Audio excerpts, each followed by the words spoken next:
Esta Secto Encantadix dahil isa-isa nang kumakasa sa makeup transformation ang 2016 Sangres. After Sangre Alena, Gabby Garcia, si Hara Amihan, Kylie Padilla naman ang next. Makichika kay Aubrey Carampel. Sing-init ng apoy.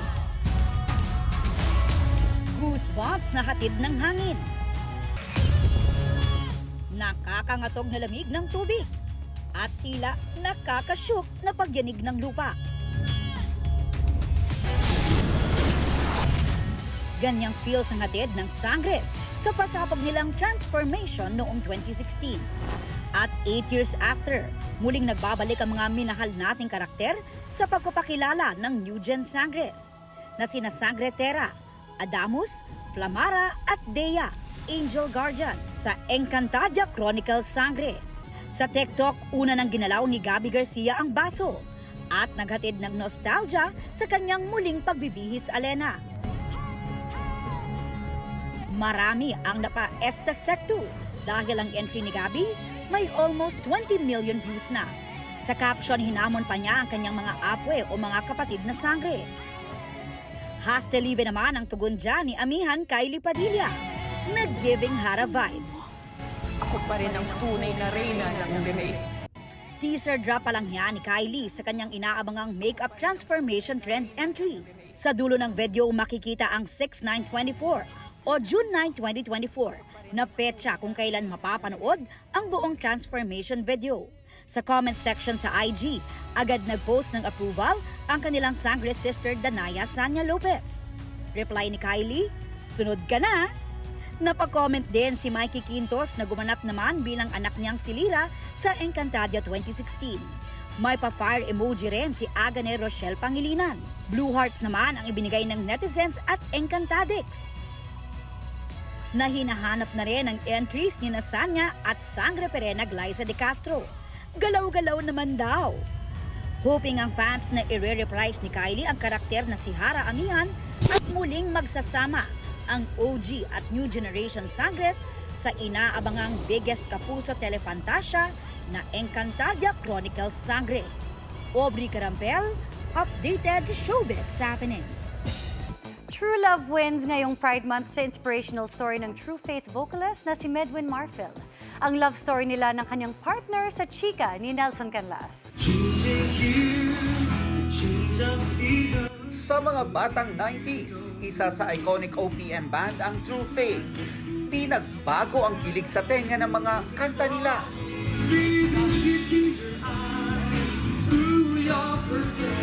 Pero ang lyrics ng kantang Perfect na The Change of Season will leave you no clues, may ibang tama ngayon.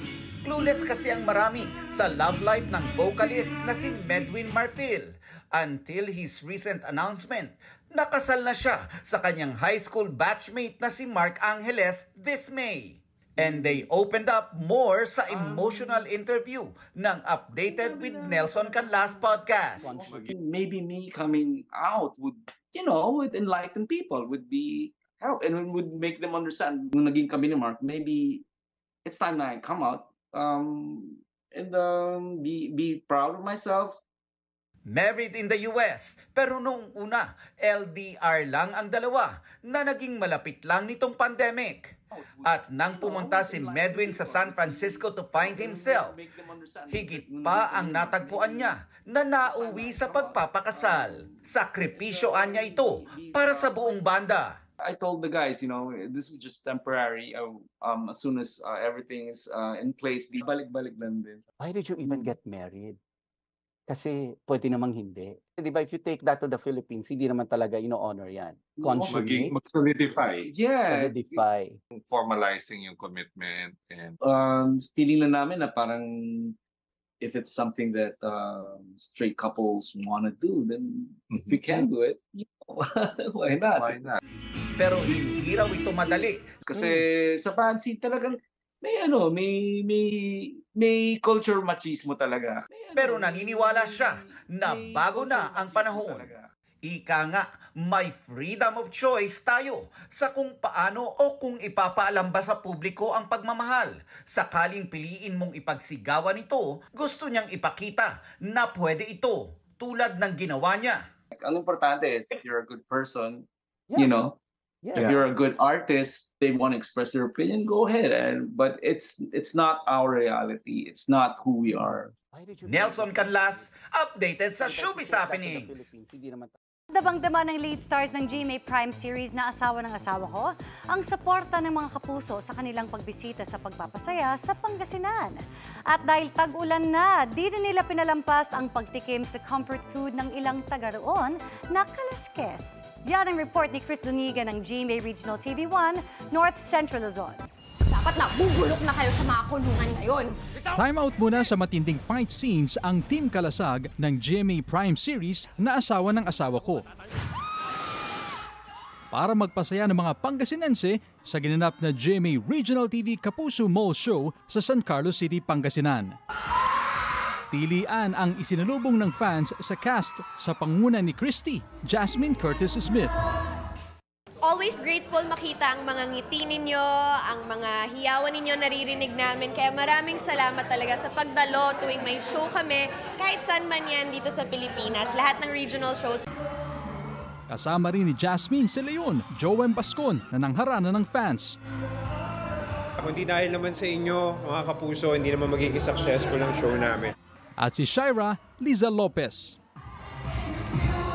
Sobrang saya namin. Sana po napasaya po namin kayo at happy po kami makita kayong lahat. Nakisaya rin sa kanila sina sparkle artist Bruce Rowland at Kim De Leon. Game ring nakipaglaro sa fans si Luis Ontiveros. Maraming salamat sa mga Pangasinense. Yes. Mainit na pagtanggap. Sana makabalik kami dito. Sobrang saya ng mga tao dito.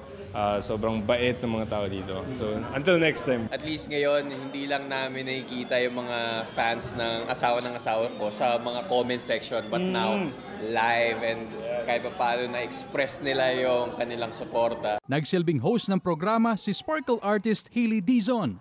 At dahil the rainy season has officially started, shinare ng cast ng Asawa ng Asawa Ko ang kanilang comfort food tuwing tag-ulan. At hindi rin pinalagpas na itry ang ipinagmamalaking kaluskus ng Pangasinan. Bagay sa rice tsaka bagay sa tag-ulan na panahon. Kaluskus, masarap siya. Masarap nga siya sa tag-ulan, no? Totoo. Para siyang papaitan na mas masarap. Masarap tong ipares sa kanin. Rice, please. Para sa GMA Regional TV 1 North Central Luzon at GMA Integrated News, Chris Zuniga, nakatutok 24 oras.